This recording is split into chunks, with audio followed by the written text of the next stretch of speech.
Court में याचिका लगाई। सुप्रीम कोर्ट से आधे घंटे पहले मल्लिकार्जुन खड़गे, सोनिया गांधी और राहुल गांधी ने पार्टी हेडक्वार्टर में 49 मिनट की एक प्रेस कॉन्फ्रेंस किया और उसके बाद तीनों नेताओं ने एक सुर में कहा कि लोकसभा चुनाव से पहले बैंक खातों को फ्रीज करवाकर केंद्र सरकार देश की सबसे बड़ी विपक्षी पार्टी को कमजोर और पंगु बनाने की कोशिश कर रही है। ऐसे में फ्री और फेयर इलेक्शन की बात कैसे हो सकती है, जिसके बाद बीजेपी की तरफ से कांग्रेस के हमले का जवाब दिया गया है। पूर्व केंद्रीय मंत्री रविशंकर प्रसाद कहते हैं कि बीजेपी मुख्यालय में उन्होंने एक प्रेस कॉन्फ्रेंस करते हुए कहा है कि कांग्रेस ने आगामी चुनावों में मिलने वाली हार की हताशा में बहाना ढूंढा है। रविशंकर प्रसाद ने आगे कहा कि राहुल गांधी ने ऐसा ज्ञान दिया जिसे समझने में वक्त जरूर लगेगा। अगर कांग्रेस के सामूहिक प्रेस कॉन्फ्रेंस को एकल शब्द में समेटा जाए तो यह हार की हताशा है। कांग्रेस पार्टी राजनीतिक रूप से सूख के कांटा हो गई है। राहुल गांधी लोकतंत्र को शर्मसार नहीं करें। बीजेपी नेता ने यह भी कहा है कि राहुल झूठ बोल रहे हैं, गाली दे सकते हैं, झूठ बोल सकते हैं, लोग सुन रहे हैं। रविशंकर प्रसाद कहते हैं कि मैं सोनिया गांधी, राहुल गांधी से पूछना चाहता हूं कि देश के लोग आपको वोट नहीं करते हैं तो उसमें बीजेपी क्या करे। राहुल जितना बोलेंगे कांग्रेस उतना अपना राजनीतिक जमीन खोलेगी और इसी पर आज हम चर्चा भी करने वाले हैं। लेकिन इससे पहले ये दो बयान हम आपको सुनाते हैं। Your bank account, your ATM card, your entire financial identity is erased, right? You can imagine if it is done to a family, the family will starve to death. If it is done to a business, the business will be crippled, right? This is what has been done. The Election Commission has not even said, wait a minute, you have frozen the bank account of the largest, of one of the biggest political parties, largest opposition in the country. And already our ability to fight the election has been damaged. We've already lost a month. As Makhanji said, we are unable to get slots for advertising. We are unable to put ads in newspapers. And so what sort of a democracy is this? This is a criminal action on the Congress party. हमारे सम्मानीय राष्ट्रीय अध्यक्ष ने भी एक tweet किया, आपको पता ही है, देखा होगा आपने। अगर राहुल गांधी, सोनिया जी और खड़गे जी के सामूहिक प्रेस को एक शब्द में कहा जाए तो हार की हताशा में बहाना ढूंढा गया है। मैं फिर कह रहा हूं, आने वाले लोकसभा चुनाव में हार की हताशा में एक बहाना ढूंढा गया है। In utter desperation of imminent defeat, the Congress party at the highest level sought to create an alibi today. Your bank. तो कांग्रेस का आरोप और बीजेपी का जवाब सुना आपने और इस पर चर्चा करने वाले हमारे साथ 3 मेहमानों का पैनल जुड़ गया। उनसे आपका सबसे पहले मैं परिचय करवाती हूँ। डॉक्टर अवधेश उपाध्याय जी, बीजेपी प्रवक्ता हैं, बहुत बहुत स्वागत करूंगी आपका उपाध्याय साहब जी। और दीप चंद्र राठौर जी, ये कांग्रेस प्रवक्ता है। दीप चंद्र जी, आपका भी स्वागत करती हूँ। और निरंजन पोद्दार जी, वरिष्ठ पत्रकार भी हमारे साथ हैं। चर्चा की शुरुआत करूंगी और सबसे पहले मैं आऊंगी दीपचंद्र जी आपके पास। राहुल गांधी कहते हैं कि देश में जो दुनिया में भारत लोकतंत्र, जो हमारी डेमोक्रेसी है, वो सबसे बड़ी है। ये झूठ है। इस तरीके का आरोप लगाना, हर कोई झूठ बोल रहा है, ये सिर्फ और सिर्फ केंद्र सरकार के लिए काम कर रही है तमाम एजेंसी, कई सारे आरोप है। क्या कहना चाहेंगे, क्योंकि पूरी दुनिया में ये कहना है कि लोकतंत्र को ये आप झूठा करार दे रही है, भारत की लोकतंत्र व्यवस्था को।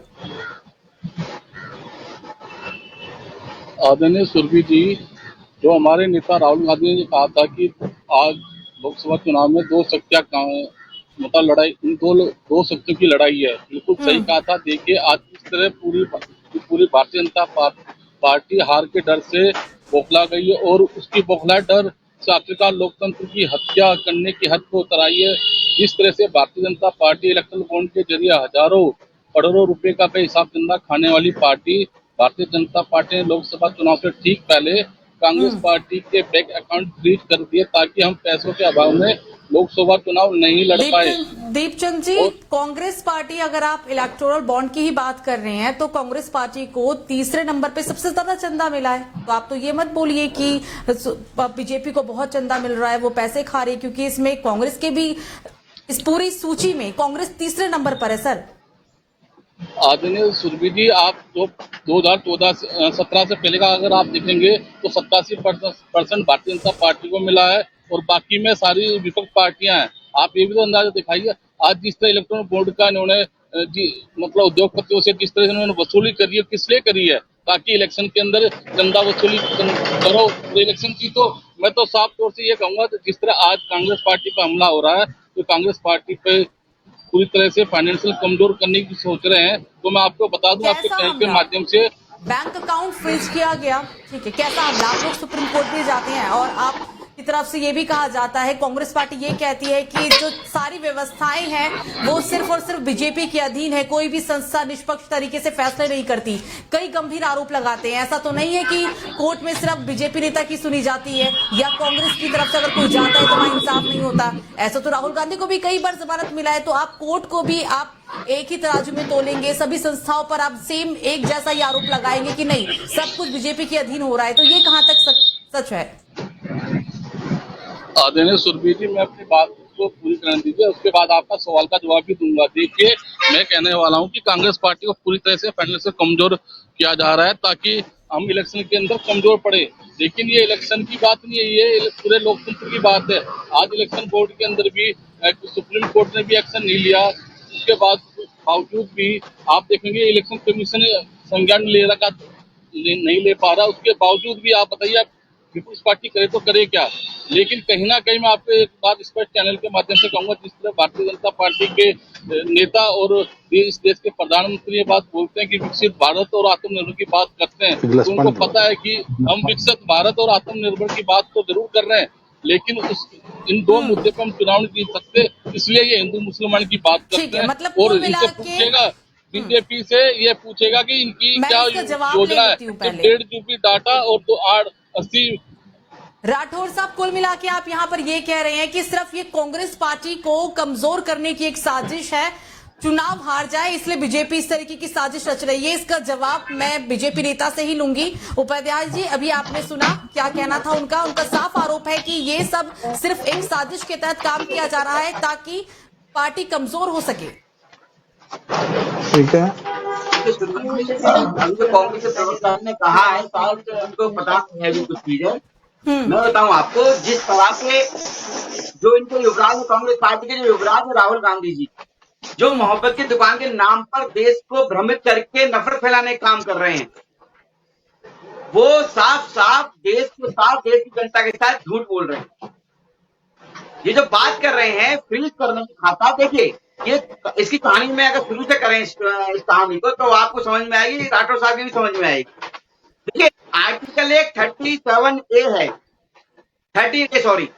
आर्टिकल 13A है, जो ये कहता है कोई भी पार्टी यदि किसी के पार्टी पर चंदा आता, फंड आता है, तो उसका कोई टैक्स नहीं दिया जाता। लेकिन उसमें भी एक शर्त है कि आपका जो फंड आ रहा है उसकी जो ITR है, जो वो तो आपको भरनी पड़ेगी, जो कि कांग्रेस पार्टी ने 2014 से 15, 15 से 16, 16 से 17 3 साल की नहीं भरी थी। उसकी पेनल्टी के आधार पर एक लिमिट जो 115 करोड़ की लिमिट है कि 115 करोड़ तक का जो रुपया है वो आप नहीं निकाल सकते, बाकी जो पैसा है वो यूज कर सकते हो। लेकिन अब राहुल गांधी जी और ये सोनिया गांधी जी, खड़गे जी, हमारे जो राठौर साहब बैठे बड़े भाई, ये कह रहे हैं कि हमारे पास एक पैसा नहीं है खर्च करने के लिए, पोस्टर बनवाने के लिए।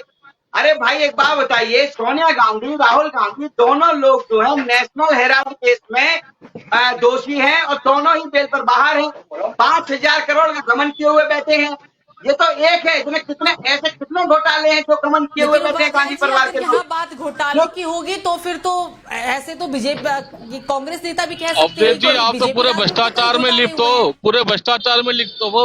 आप स्विस बैंक से पैसा लाने की बात कर रहे थे, इलेक्ट्रल बॉन्ड से पैसे क्यों नहीं बता रहे साहब, बताइए ना आप सत्यवादी बन रहे हो।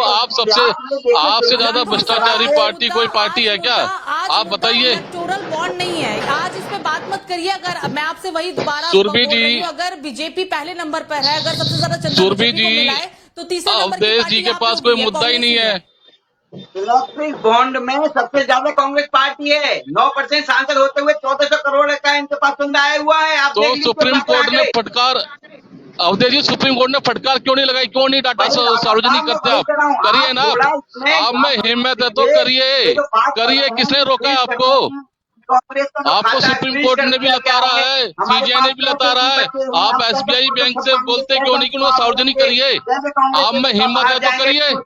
अरे भाई, ये तो बताइए ना पूरी बात कि आपने जो संवैधानिक तरीके से जो आईटीआर भरी जाती है, जो असेसमेंट होता है 2014 से लेकर 17 तक आपने भरा नहीं, गारंटी कौन भरेगा? आरटीआर के अंदर कितना, आरटीआर के अंदर कितना पनिशमेंट होता है? 10,000 रुपए का। आप हमसे कितना ले रहे हो? आप हमसे कितना ले रहे हो? 0.07 की जगह आप 106% हमसे एक्स्ट्रा ले रहे हो। जानते बिना तथ्यों के आधार पर चर्चा करना जो है समय बर्बाद करने के बराबर है। आप पूरा से ज्ञानवर्धन कीजिए पहले, क्यों फ्रीज किया गया? फ्रीज नहीं हुआ है अकाउंट, फ्रीज का मतलब बंद नहीं हुआ है अकाउंट। जो 115 करोड़ रुपए जो बोला है आईटी डिपार्टमेंट ने, इनकम टैक्स डिपार्टमेंट ने, उसको छोड़कर जो भी पैसा कांग्रेस पार्टी के अकाउंट में है उसको आप कर सकते हैं। उसके आप पोस्टर छपाइए, अपने नेताओं को टूर पर भेजिए, चुनाव लड़िए, लेकिन इस तरह से देश को भ्रमित मत कीजिए कि हमारे अकाउंट बंद हो गया जी, हमारे कांग्रेस पास तो पैसे ही नहीं होगी, कांग्रेस वाले कैसे टूर पर जाएंगे बाहर प्रचार करने। ठीक है, मैं आपके पास फिर से आऊंगी। एक और मेहमान है, पोद्दार जी भी हमारे साथ जुड़े हुए वरिष्ठ पत्रकार है। अभी आपने सुना ही सर, बीजेपी कहती है कि कांग्रेस चुनाव से पहले ही हार मान चुकी है। राहुल गांधी कहते हैं हम असुर शक्ति के खिलाफ लड़ रहे हैं, कई गंभीर आरोप लगा रहे हैं। दोनों ही नेताओं का आपने जवाब भी सुना, सवाल भी सुना, क्या कहना चाहेंगे इस पर?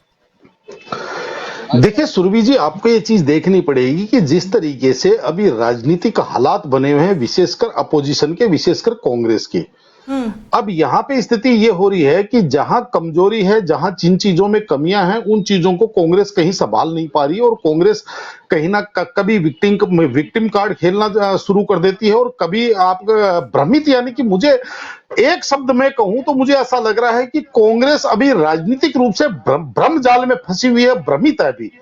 एक होता है भ्रमित और एक होता है संयमित। अब इनको ये चीज समझ में नहीं आ रही कि करें तो क्या करें। अब ये कभी देखिए हर चीज के अंदर इनका दोहरा मापदंड, कभी तुष्टीकरण की राजनीति, तो कभी सॉफ्ट हिंदुत्व की राजनीति, तो कभी ईवीएम को हैक बताना, तो कभी कहना कि 5 राज्यों के चुनाव में हमारे को 10 लाख वोट ज्यादा मिले, कभी कहते हैं इलेक्ट्रोल बॉन्ड की बात करते हैं, लेकिन इलेक्ट्रोल बॉन्ड के अंदर जो हमारे को पैसे मिले वो हमने हजम कर लिए, वो हमने खा लिए, लेकिन जो बीजेपी को मिले वो भ्रष्टाचार हो गया। तो कहने का तात्पर्य ये है कि, और उसके अंदर सबसे बड़ी बात क्या है सुरभि जी, देखिए निश्चित रूप से आज के तारीख में मुझे कांग्रेस जितनी कमजोर और जितनी दयनीय स्थिति में नजर आ रही है, मेरे हिसाब से आज के इतिहास में इतना कभी भी नहीं हुआ। क्योंकि ये बात मैं क्यों कह रहा हूं, आप इस चीज को समझ के चलिए कि जिस तरीके से अभी इन्होंने इंडिया गठबंधन बनाया, ठीक है, अच्छी बात है, उनकी सोच अच्छी रही होगी, लेकिन उसके बाद में किस स्तर के ऊपर कांग्रेस उतर गई आपने देखा होगा। उत्तर प्रदेश के अंदर समाजवादी पार्टी एक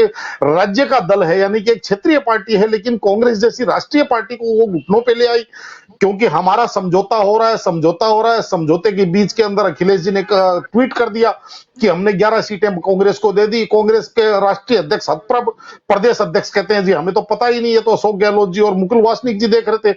अचानक से उनको समझ में नहीं आ रहा है। उसके बाद में अखिलेश जी ने बिना समन्वय, बिना सहमति के उठा करके 16 कैंडिडेट की लिस्ट जारी कर दी। उत्तर उसके बाद में उन्होंने 12 कैंडिडेट की लिस्ट और जारी कर दी। कांग्रेस इतने दबाव में आ गई कि जो अखिलेश जी ने जो सीटें दी, जितनी सीटें दी, मैं कंप्लीट कर दूं, जो सीटें दी, जितनी सीटें दी, उतनी सीटों के ऊपर कांग्रेस को मानना पड़ा। यानी कि इतने दबाव में आ गई, यानी कि एक हिसाब से समझ लीजिए कलाई मरोड़ करके समझौता किया। दूसरी तरफ बंगाल के अंदर ममता बनर्जी ने कहा कि हम अकेले चुनाव लड़ेंगे, अपने 22 के 22 कैंडिडेट उतार दिए। लेकिन कांग्रेस के जयराम रमेश जी, जो इनके सबसे बड़े रणनीतिकार इस समय माने जाते हैं, वो कहते हैं कि पर्चा वापसी लेने की तारीख तक समझौते की गुंजाइश बनी रहती है और हमें उम्मीद है ममता जी हमारे से समझौता करेंगी। अरे भाई, इतनी स्थिति, इतनी बुरी स्थिति, इतनी दयनीय स्थिति में तो इधर आप ये देखिए, आप यहाँ पर यही कहना चाह रहे हैं कि चलिए चुनाव के मैदान में आप उतर तो गए हैं, कांग्रेस बोल तो रही है कि हम जीतेंगे, लेकिन जीतेंगे कैसे ये नहीं पता। जितना मजबूत वो खुद को दिखा रहे हैं, शायद उतने मजबूत स्थिति में वो नहीं है और धीरे धीरे वो खुद को सरेंडर भी कर रहे हैं।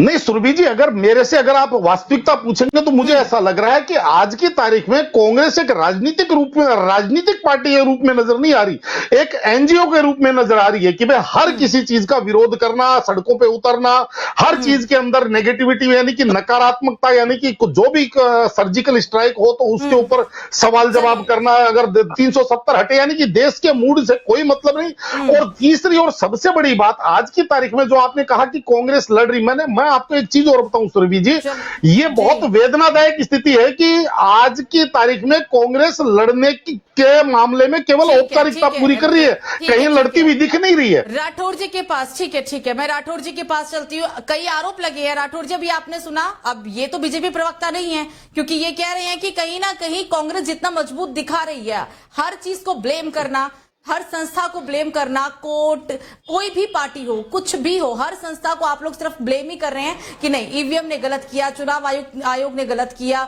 ये सिर्फ पारदर्शिता नहीं है, आप लोग सिर्फ ब्लेम करने के अलावा कुछ नहीं कर रहे, ये कहना है। आदरणीय सुरभि जी, मैं आपसे पहले हाथ धोकर रिक्वेस्ट करना चाहूंगा, जितना समय वरिष्ठ पत्रकार जी को दिया है उतना मुझे भी देने की कृपया करें।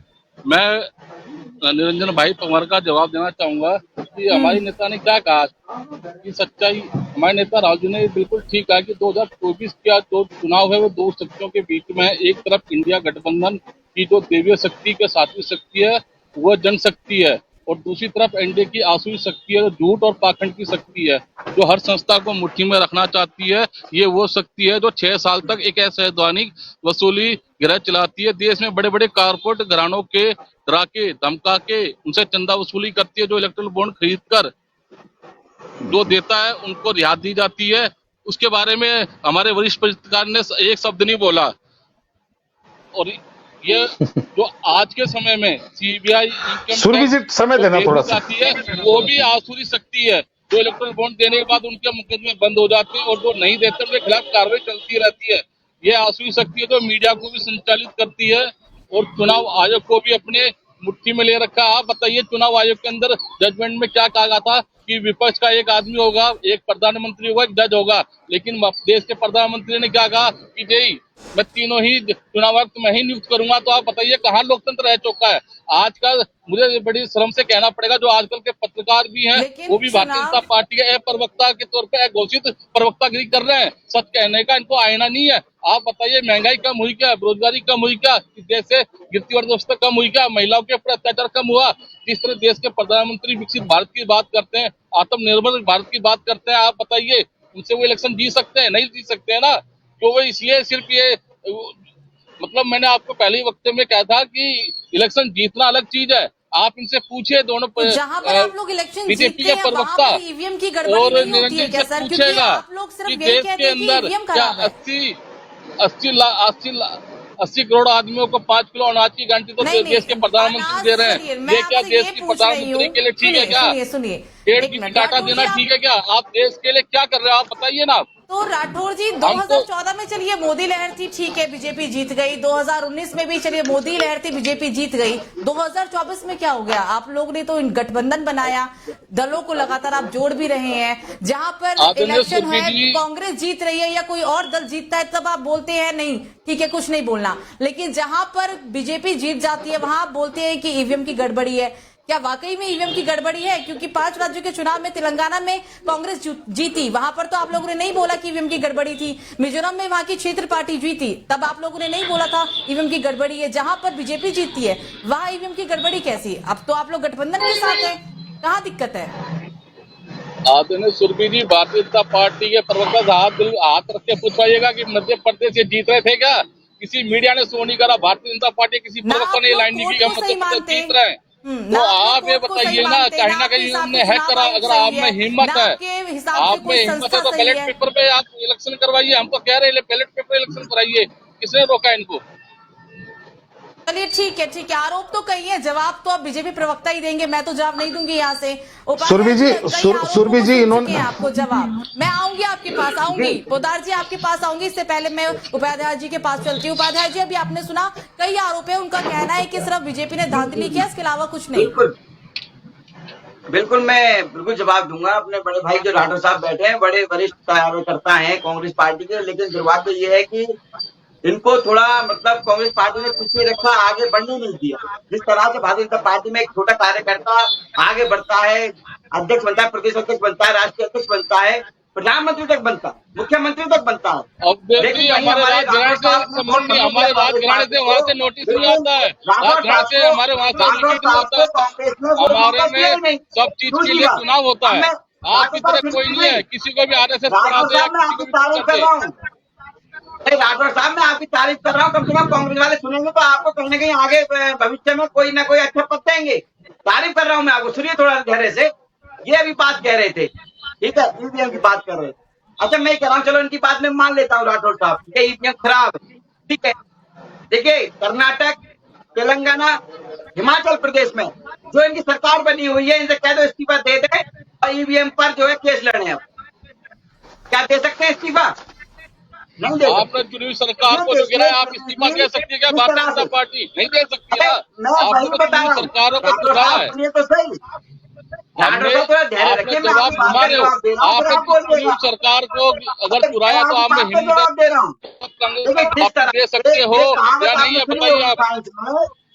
जिस तार की प्रतिरोधक आप क्षमता ज्यादा होती है नाम उसकी पर समझ फेमस बहुत तेज हो, होती है। आपसे काम के नाम पर कुछ नहीं है। आपको हिंदू मुसलमान करना है, भ्रष्टाचार करना है, इसके अलावा आपके पास कुछ नहीं है। उसी तरह से आप विकसित भारत की बात करते हो, आत्मनिर्भर की बात करते हो, लेकिन इलेक्शन के टाइम में हिंदू मुसलमान को आगे ले आते हो।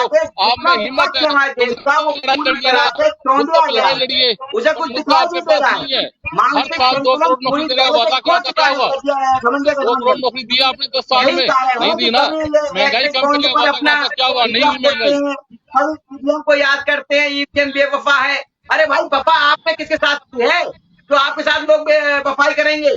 फिर कहते हैं ईवीएम बेवफा है, इलेक्ट्रोड बॉन्ड बेवफा है, सब बेवफा हो मैं जाते हैं। आप ही का डायलॉग 2014 डायलॉग बताता हूँ। बहुत हुई महंगाई की मार अपनी बार मोदी सरकार। कहाँ गई महंगाई आपकी बार? कहाँ इंदिरा कहाँ है? सिलेंडर में आपने कितने रुपए कम करे? 1200 का सिलेंडर 100 कम करके क्या करा आपने? तो इससे भी प्रतीत होता है कि अब जो है कोई नहीं है टक्कर में, अब क्यों पड़े हो चक्कर में। ये समझ लीजिए आप राठौर साहब, कितना भी भ्रमित कीजिए देश को, कितना ही गुमराह कीजिए, आप लोग कर रहे हो, आप लोग कर रहे हो। आप में हिम्मत है तो मुद्दे पर बताइए ना। आपने 10 साल में क्या कार्य करा वो बताइए।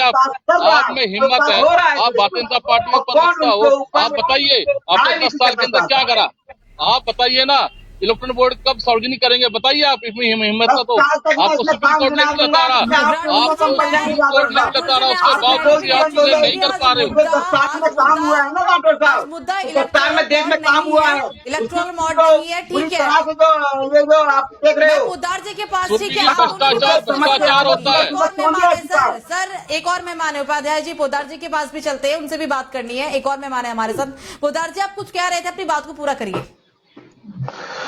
देखिए सुरभि जी, जिस तरीके से अभी कांग्रेस के जो विद्वान प्रवक्ता हैं वो हर चीज को एक पॉलिटिसाइज कर देते हैं, वो पत्रकारों को भी, मीडिया को भी, और जो कोई अगर कोई विश्लेषक आता है उसको भी। अरे भाई, आप हमारे यहाँ कहा जाता है, कबीर जी का एक दोहा है, बुरा जो देखन में चला बुरा ना मिलिया कोई, जो मन खोजा आपनो तो मुझसे बुरा ना कोई। आप कभी अपने आप में भी कुछ कमी ढूंढिए। क्यों आप हर बार एक ही पत्थर से बार बार ठोकर खा रहे हैं? आप जब जनता वोट नहीं देती है तो ये कहते हैं कि जनता बेवकूफ हो गई है। और अब जब बात करते हैं लोकतंत्र की, तो सबसे पहले मैं लोकतंत्र की बात बताना चाह रहा हूं। मुझे एक बात बताइए सुरभि जी, इस देश के अंदर अगर 12 राज्यों के अंदर अपोजिशन की सरकार है तो क्या उन 12 राज्यों के अंदर भी लोकतंत्र खत्म है, या उन 12 राज्यों के अंदर लोकतंत्र है, बाकी के देश के अंदर लोकतंत्र नहीं है? राहुल गांधी जी हर जगह कहते हैं देश में लोकतंत्र खत्म। पहली बात। अच्छा, दूसरी बात, पहले मेरी बात सुनिए। आप अगर सरकारें तोड़ने की बात करेंगे तो मैं कांग्रेस की 102 सरकारें बता सकता हूं जिनको उन्होंने बर्खास्त कर दी, चुनी हुई सरकारों को। बर्खास्त का मतलब जानते हैं? बर्खास्त का, अरे आपको पता ही है ऐसा, ये रिकॉर्ड निकाल करके देख लिए। जब बाबरी, सुनिए, जब मैं बता रहा हूं, बाबरी विध्वंस कांड हुआ, 4 सरकारें बर्खास्त करी थी कांग्रेस ने, उस टाइम नरसिम्हा राव की सरकार ने। पार्टी के आप एक घोषित प्रवक्ता हो, मैंने बात नहीं कही थी, आप बताइए ना। 100 मैं आपको बस आप, ठीक है, मुझे आपसे सर्टिफिकेट की आवश्यकता नहीं है, मुझे आपसे सर्टिफिकेट की आवश्यकता नहीं है। सुनिए मेरी बात को, आप विश्लेषण हो तो एक तरफी बात मत सुरभि करिए, जी, आप दोनों तरफी बात इनको करिए। इनको जो है देश के अंदर इनको क्या एक बार चल रहा शांत है? करवाइए। अब अगर ये कहें कि एक 98 परसेंटाइल और एक 48 परसेंटाइल को अगर मैं बराबर कर दूं तो मैं निष्पक्ष पत्रकार हूं, ऐसा कैसे हो सकता है भाई साहब? जो पार्टी 60 में से 48 चुनाव हार चुकी है और जो पार्टी 60 में से 42 चुनाव जीत चुकी है, तो मुझे एक बात बताइए, दोनों का मैं समानता कैसे कर सकता हूं? मुझे तो उसी हिसाब से विश्लेषण करना पड़ेगा ना। अगर आप ये कहेंगे कि अगर अब मैं सही विश्लेषण उस तरीके से विश्लेषण कर रहा हूं, अब आप ये कहें कि मैं 48% वाले को भी उसी कैटेगरी में खड़ा कर दूं जिस कैटेगरी में 98% वाले को, तो मैं सही मूल्यांकन कर रहा हूं। रही बात जो आप मेरे ऊपर आरोप लगा रहे हैं, ये तो आपकी जो गठबंधन की पार्टनर रही है ममता बनर्जी ने कहा कि आप 40 सीट नहीं जीत सकते, तो आप कहो वो भी भारतीय जनता पार्टी की प्रवक्ता है। आप बताइए, आप ममता बनर्जी ने ऐसे ही बोल दिया है क्या 40 सीटें नहीं जीत सकते? तो कहने का तात्पर्य ये है। जवाब के साथ फिर आएंगे आपके पास। जवाब देना चाह रहे हैं राठौर जी, बोलिए, जवाब दीजिए। आदरणीय सुरभि जी, मैं जो मेरे बड़े भाई इनकी तो वो दुर्दशा है, हार के पीछे जीत के आगे हमेशा खड़ी होती है। आज हमारा अगर मनोबल घट रहा है और बीजेपी का मनोबल बढ़ रहा है, तो इसका मतलब ये नहीं है कि आप निष्पक्ष पत्रकारिता नहीं करेंगे। आप महंगाई पे ही बोल सकते, 2014 में क्या नारा था, रोजगारी पे ही बोल सकते थे। मैं बोलने का मौका, बोलने का आप अवसर देंगे तब ना। मैं बता रहा हूँ, मैं बोल रहा हूँ उस बारे में, मैं बोल रहा हूँ इस बारे में, मैं बोल रहा हूँ, अब बोल रहा हूँ। पहले आप सुनिए, नहीं बोला ना, आप सुनिए मेरी बात, उसके ऊपर भी मैं बोल रहा हूँ, एक बार आप सुनिए तो सही। आर्थिक व्यवस्था कहाँ है, महिला की दुर्दशा क्या चल रही है, आप बताइए ना मुझे। मैं आपके इस सवाल का जवाब देता हूं। देखिए, मैं इस चीज से इनकार नहीं कर रहा कि देश के अंदर बेरोजगारी का आलम है, देश के अंदर महंगाई का आलम है, देश के अंदर कानून व्यवस्था की प्रॉब्लम है, देश के अंदर समझ लीजिए सारी चीजें जो है इस टाइम अस्त व्यस्त हुई पड़ी है। लेकिन मुझे एक बात बताइए राठौड़ साहब, ये चीजें जनता को कनेक्ट क्यों नहीं कर रही? यही चीजें लेकर के तो आप मध्य प्रदेश, राजस्थान, छत्तीसगढ़ और ये इन चुनावों के अंदर गए थे, फिर जनता ने जनादेश क्यों नहीं दिया इन चीजों को? भाई सीधी सी बात आपको मैं बताऊं, केवल आप महंगाई का ऊपर कहेंगे कि महंगाई बहुत है, लेकिन आप ये नहीं बताएंगे कि आप महंगाई कैसे कम करेंगे। आप कहेंगे बेरोजगारी बहुत है, लेकिन आप ये नहीं बताएंगे कि अगर आप सत्ता में आए तो बेरोजगारी कैसे खत्म करेंगे, तब जाकर के जनता कनेक्ट करेगी। थोड़ा सा कम है सर, चर्चा को समाप्त भी करना है और मेरे पास एक और मेहमान है हमारे साथ, उनके पास भी जाना। उपाध्याय जी बोलिए, अपनी बात को पूरा करिए। आप कुछ कह रहे थे, आपकी बात अधूरी रह गई थी। मैं ये कह रहा था सुरभि जी, अभी हमारे भाई कह रहे थे, राठौर साहब बार बार ये महिलाओं की बात कर रहे हैं, ठीक है। यदि इनको लगता है कि महिला सुरक्षित नहीं है, तो भैया आपको वोट क्यों नहीं दे रही जनता? वो महिलाएं, वो बहन बेटियां, आप वोट दे लो उनसे। वही बोल रहे हैं कि आप अगर महिलाओं की बात करते हैं, महंगाई की बात करते हैं, तो कैसे उसे बेहतर करेंगे, ये क्यों नहीं बताते आप लोग? मैं बता रहा हूँ दूसरी बात। देखिए, अभी बदायूं में क्या हुआ, राहुल गांधी गए वहां पर, बात नहीं है, सबको पता है।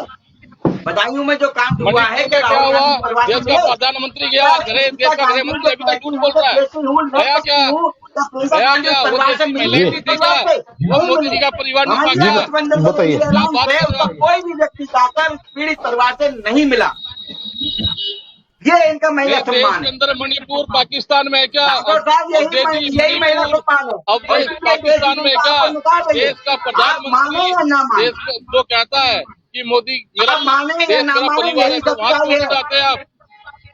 इसी तरह से इसी वजह से देश का गृह मंत्री जाता है जहाँ अपने आप को बढ़ाने का काम करती है। बोलिए, वो मणिपुर को लेकर कुछ कह रहे थे, तो आप उसका भी जवाब दे दीजिए साथ के साथ। वो मोदी का परिवार नहीं है सुरभि जी, वो पाकिस्तान में मणिपुर, इसलिए अवधेश भाई नहीं देंगे जवाब। अरे भाई, मणिपुर का हम तो जवाब देने को तैयार है। मणिपुर की तो आप देखे ना, तो मणिपुर देश का हिस्सा नहीं है क्या? जम्मू कश्मीर में कैसे बोलते हो आप? वो देश का हिस्सा है, मणिपुर देश का हिस्सा नहीं है। मोदी का परिवार नहीं है, टैग लगाने से देश का सियासत बदल सकते हैं आप। हमारे 2 लाख युवराज के लिए ऐसे हैं कांग्रेस के युवराज, बड़े अलौकिक ज्ञानी जी और मन से शुद्ध विदेश 16 हिंदुस्तानी। ऐसा इंडिया के बारे में कुछ नहीं सबको चाहिए, ऐसा फकीर सबको मिले जो 10 लाख 10 लाख का कोट पहनता हो, 1.5 लाख का पहन लेता हो, ऐसा फकीर मुझे ही बनाए, आपसे लूंगी। ठीक है राठौर जी, पोद्दार जी के पास चलते हैं। लास्ट कमेंट उनकी तरफ से होगा, यहाँ पे चर्चा को खत्म भी करना होगा हमें। बोलिए। देखिए सुरभि जी, निश्चित रूप से ऐसा हो रहा है कि आज की तारीख में भारतीय जनता पार्टी को फुलटोस पे फुलटोस बोल मिल रही है और भारतीय जनता पार्टी उनको मार मार करके स्टेडियम से बाहर पहुंचा रही है। और जब कांग्रेस की बात करें तो कांग्रेस वाले इस चीज को समझने के लिए तैयार है। ऐसा नहीं है कि आज भारतीय जनता पार्टी अपराजय है या भारतीय जनता पार्टी हराई नहीं जा सकती, लेकिन हराने वाले जो लोग हराने का दम भरते हैं वो हराते हुए दिखते नहीं, वो चुनाव लड़ते हुए दिखते नहीं, वो केवल औपचारिकता पूरी करते हुए दिखते। और मेरे हिसाब से आज की तारीख में जो भारतीय जनता पार्टी की सबसे बड़ी ताकत है वो कांग्रेस की जो कमजोरी है वो ही भारतीय जनता पार्टी की ताकत है। लेकिन अब इस चीज को कोई समझने के लिए तैयार नहीं। अगर कांग्रेस वालों को आईना दिखाओ तो वो ये कहते हैं कि तुम तो बिके हुए हो, तुम तो एक पक्षीय पत्रकार हो। अरे भाई, कम से कम आप कोई आपको अगर किसी चीज के बारे में अगर आपके समय ठीक नहीं चल रहा तो किसी से सलाह लीजिए, किसी दूसरे डॉक्टर को दिखाइए, तीसरे डॉक्टर को दिखाइए। लेकिन ये मानने के लिए तैयार नहीं। और भारतीय जनता पार्टी आप देखिए आज जिस तरीके से अपने दरवाजे इन्होंने उतार के रख दिए और जो भी जिस भी मानसिकता का जिस भी पार्टी से जिसके ऊपर इन्होंने कल ये कहा था कि चक्की पीसिंग 70,000 करोड़ रुपए का घोटालेबाज, उसको इन्होंने लेकर के उप मुख्यमंत्री बना दिया। यानी कि आज इनकी सीधी बात आपको इनकी कहानी ये हो रही है कि इनकी चवन्नी आज रुपए में चल रही है। और केवल कारण यह है कि विपक्ष जो अपनी जो रूढ़िवादिता है, जो पुरानी जो परंपरागत राजनीति है, उससे बाहर निकलने के लिए तैयार नहीं। इसलिए भारतीय जनता पार्टी की चवन्नी भी समझ लीजिए रुपए के अंदर चल रही है। मैं तो इतनी सी बात कहूंगा। विपक्ष को अपनी कमियों को स्वीकार करना होगा और तभी शायद वो आगे, अगर वो सत्ता में आने का सपना देख रहे हैं, गठबंधन कर रहे हैं, दावा कर रहे हैं और ये दावे के साथ साथ वो सबसे ज्यादा ब्लेम करते हैं कि नहीं, अगर कुछ गलत हो रहा है, सारी संस्थाएं बिकी हुई है, हम अगर चुनाव हार रहे हैं तो ईवीएम बिका हुआ है। इससे थोड़ा सा हटके उन्हें सोचना होगा। आप तीनों ही मेहमान हमारे साथ जुड़े, इसके लिए आप तीनों का बहुत बहुत शुक्रिया। तो आपको बता दें कि आज एक प्रेस कॉन्फ्रेंस कांग्रेस की तरफ से की गई, उसके बाद एक बार फिर से वार पलटवार का दौर शुरू हो चुका है। बीजेपी की तरफ से लगातार हमले का जवाब दिया जा रहा है। पूर्व केंद्रीय मंत्री रविशंकर प्रसाद कहते हैं कि कांग्रेस ने आगामी चुनावों में मिलने वाली हार की वजह से हताशा होकर ही ये कह रही हैं कि अगर हमारे अकाउंट को फ्रीज किया गया तो ये कहीं ना कहीं बीजेपी की एक साजिश है और बीजेपी की साजिश के तहत ही तमाम संस्थाएं काम कर रही है। तो फिलहाल आज के लिए मेरे साथ इतना ही। देश दुनिया की तमाम बड़ी खबरों को जानने के लिए देखते रहिए DD24 भारत। नमस्कार।